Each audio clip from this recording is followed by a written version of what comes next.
Here we go, aka Padders. Rob Liefeld, Mission Impossible. This is one of the most deep dive comics I've ever done. Let's go.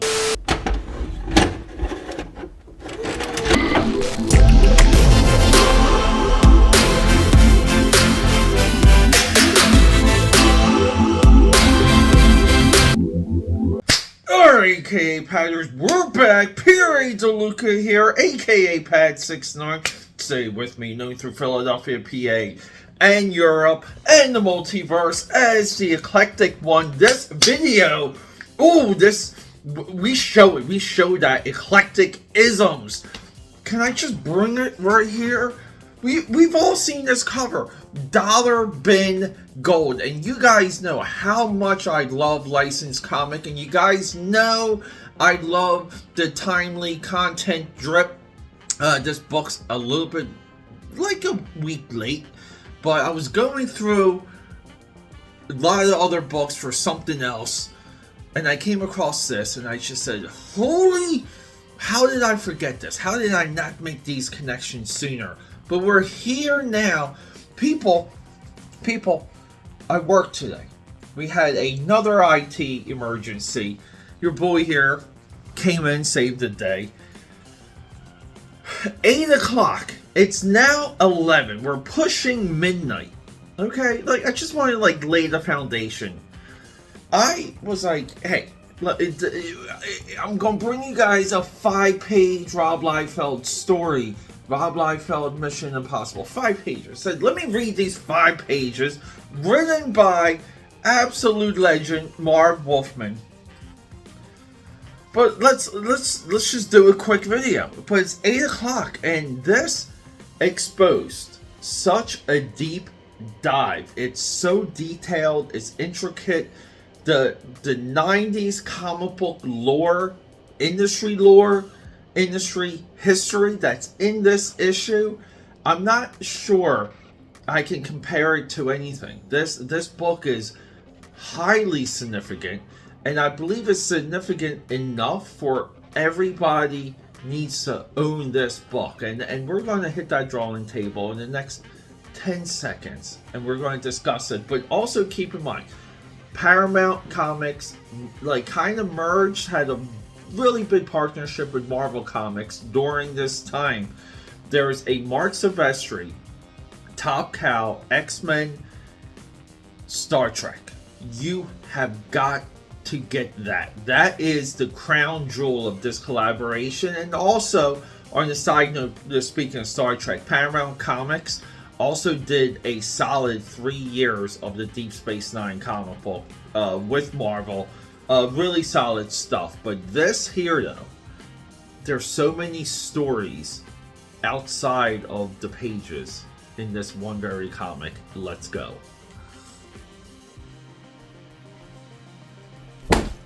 Let's get into it, aka Padders. People, sorry about my it's erratic. I'm busy. I haven't had time to clean it up. We're just going to go with it. Mission Impossible #1. Paramount presents Marvel Comics. We got Rob Liefeld, we got Marv Wolfman, rocking and rolling, but we gotta set this up.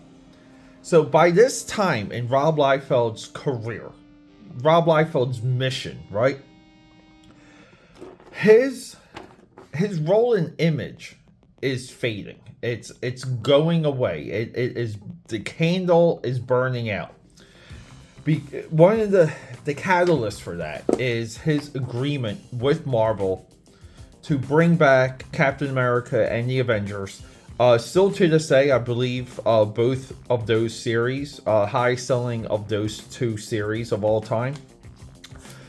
Side note, I'm a big supporter of these 6 issues. Now, eventually, Rob Liefeld's commentary dictates that he and Extreme Studios, the company that he founded, they were kind of getting lowballed by Marvel. It was just like $1 amount. They couldn't do the books with what Marvel wanted to pay, and Jim Lee, who took over, who also left Image, took over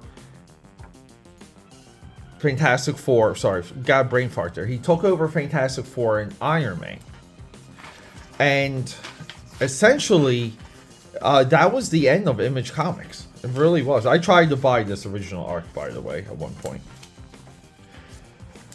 So Rob Liefeld now is becoming a true hired gun because he's continuing his work as a studio head. They're going into what would be called Maximum Press. Maximum Press is going to bleed after this, bleed into Awesome Entertainment or Awesome Comics.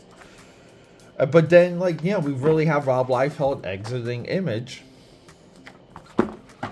But we have this. So before we get into this issue, all right, let's just look at the credits. The credit page here alone is just phenomenal. We have Marv Wolfman. Marv Wolfman, we know him. Teen Titans. Rob Liefeld grew up a Teen Titans fanatic. Should any of your agents, we got 2 stories here, illustrated by Rob Liefeld and Extreme Studios. So let's go. We have color separations by Malibu. So 2 years prior, Marvel absorbed Malibu Entertainment. Tried to do something with the Ultraverse. People don't give them enough credit for that. But it's just well known. Marvel acquired Malibu for the coloring team. Number 1. Number 2 is, this is a bid. I really feel like this is a bid for Rob Liefeld to become a bigger contractor with Marvel Comics. You know, like I said, as a studio head, as a resource. You know, in 6 months from now, Jim Lee roughly has a similar audition because he integrates his Wildstorm characters into Fantastic Four, Iron Man, Captain America, and Fantastic Four. I believe that was called the Imperial War or the Machine War or the Second Renaissance. It's got a cool name. But we have this cover, and then we have this note by Tom Cruise.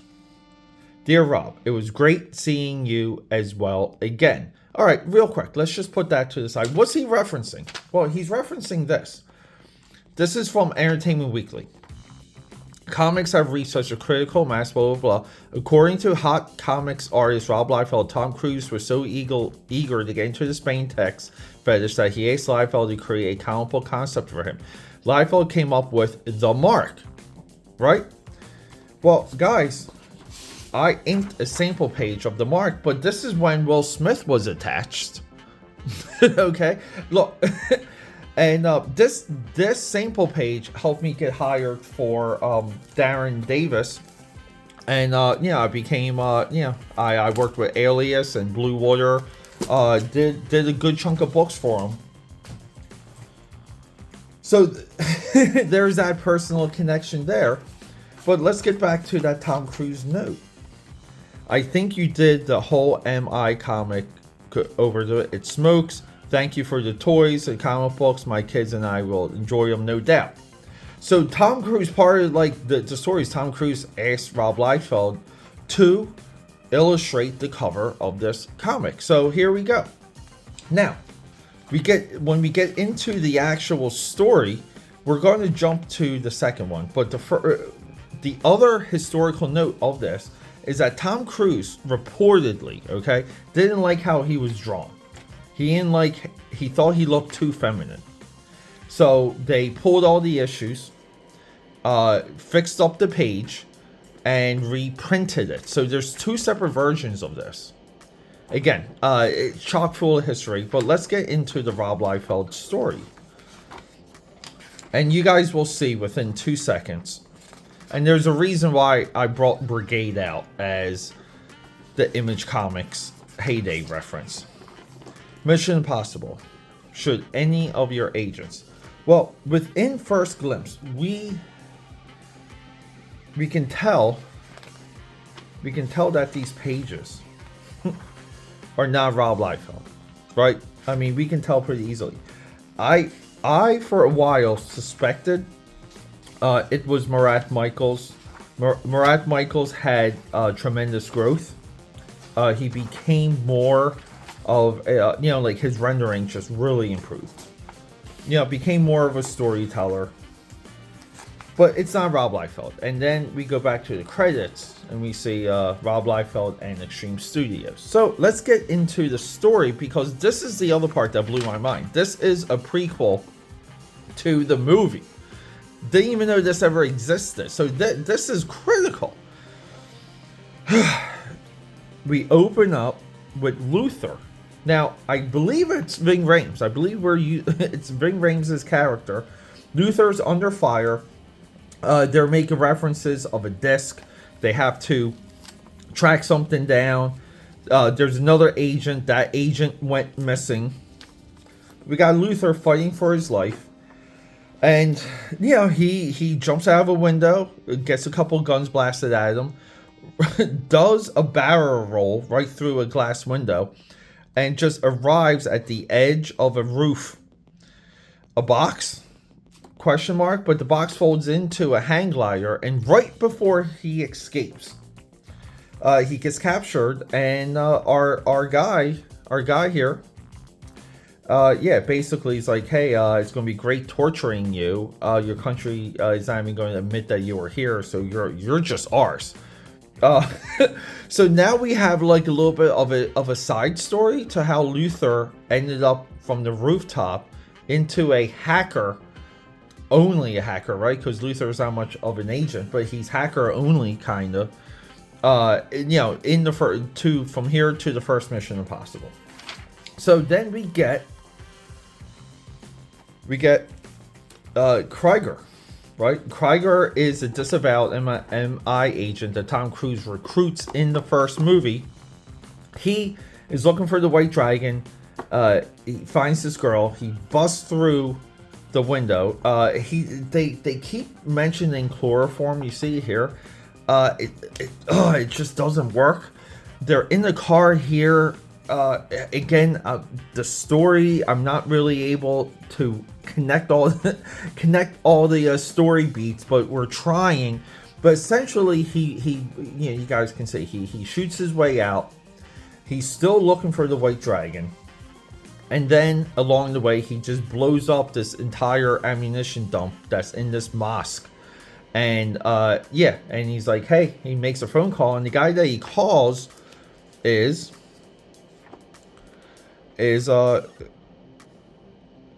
Kittredge, right? It's Kittredge, right? And we all know this Brian De Palma shot from the first movie, but Kittredge basically calls like the heads, his superiors. He makes a note, but he says Krieger is still disavowed. He's a loose cannon, blah blah blah blah blah, and this sets up him going after Tom Cruise, and Tom Cruise recruiting Krieger, and a little bit of that chess match.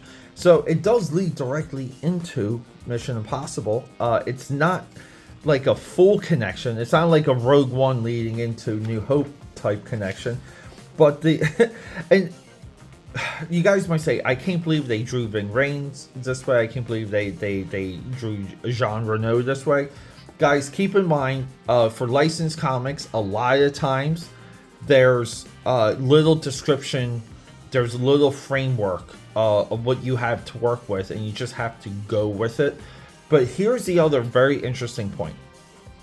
So let's just say when you publish Brigade, right? Like, you compete with Marvel on a one-to-one level, like within sales, within aesthetic, within look, within hype, within excitement. You're capturing more young readers with Brigade than Marvel was doing with any other book at the time, right? Like, all of these things. And this somehow, like, this becomes an industry standard. But this style gets saturated between DC and Marvel relatively fast. Not to mention you have a rise of independence, and everyone's trying to get some of that comic book buck. So it just gets imitated and washed out. But you can kind of see where the industry would just be like, look, we have to kind of duplicate this. We have to copy this. This is what the people want. But by the time Rob Liefeld gets back, and yeah, we're talking only a few years here. By the time Rob Liefeld gets back to Marvel, and he's running a full studio, you can kind of make the argument that Marvel, within coloring, and within what they're able to do, what Marvel's able to do. Full pages, full storytelling. Now, given there might be some more assistance with plot or whatever, the Extreme Studio pages look like that this is relatively 1 day's worth of artwork, of drawing. These pages might actually be reduced. We could be dealing with a 1-to-1. These could be the actual page sizes, but we see more of a complete effort from Marvel Comics. So like, if Marvel's competing with Extreme, and this goes to show you how like everything is competition. Everything is always competition. But you can kind of say that Marvel kind of is there. Marvel's won, and Marvel kind of, here we go, ready? Doesn't really need Rob Liefeld and his friends. Like, other than like later what Rob Liefeld really became for a good stretch until he got on his modern day Deadpool run. You know, we just want you for your covers if you're going to cooperate and do business with us. And essentially that's what happened. But I don't know, people, this book blew my mind.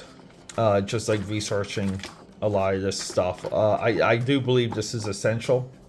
Because it's so many different crossroads are in this issue, and if you really want to compare to where the studios were, Wildstorm not doing anything hot, but the Top Cow, Star Trek, X-Men, if you take that and compare that to this, you're like, holy crap! It is another level. It's on another planet. We will talk about that. AKAPAD here. I love you guys.